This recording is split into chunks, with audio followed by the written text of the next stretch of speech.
Hi everyone, this is Dr. Ben here and I've got today's question.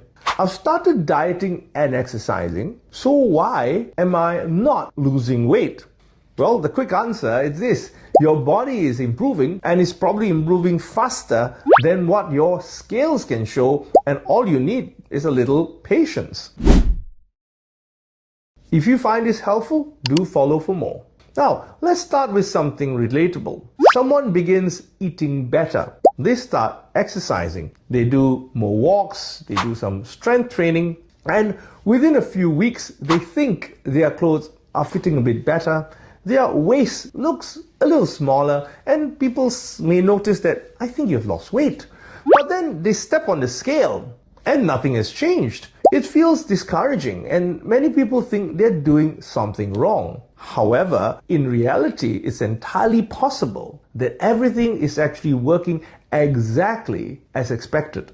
Now, here's the science. When you start a new routine of diet and exercise, two changes often happen at the same time. You lose fat and you gain a little muscle. This is not a myth. Multiple recomposition studies show it pretty clearly. In 2015, the Journal of Strength and Conditioning Research studied beginners gaining lean muscle while losing fat. Now, fat and muscle, essentially they weigh the same, a kilogram's a kilogram, but muscles are 15% denser. So your body becomes smaller even when your weight doesn't change when you gain muscle. Then comes the part where most people don't realize: glycogen and water.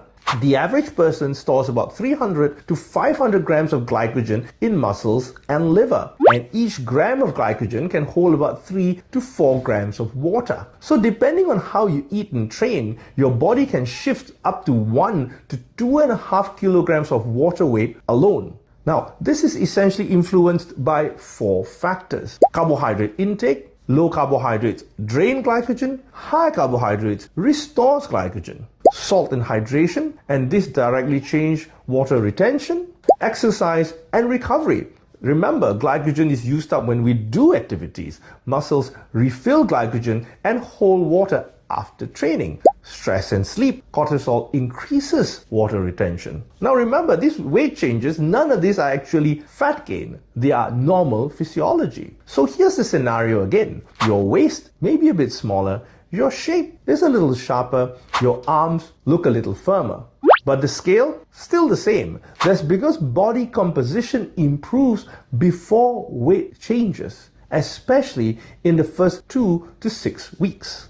Now about metabolism. Muscles do burn slightly more energy than fat. Muscles burn about 10 to 13 calories per kilogram per day versus 4 to 5 kilograms for fat. Not enough to overhaul your metabolism overnight, but certainly enough to matter over time. More importantly, muscles improve insulin sensitivity, support joints, and keep you moving efficiently. Now here's the part most people miss.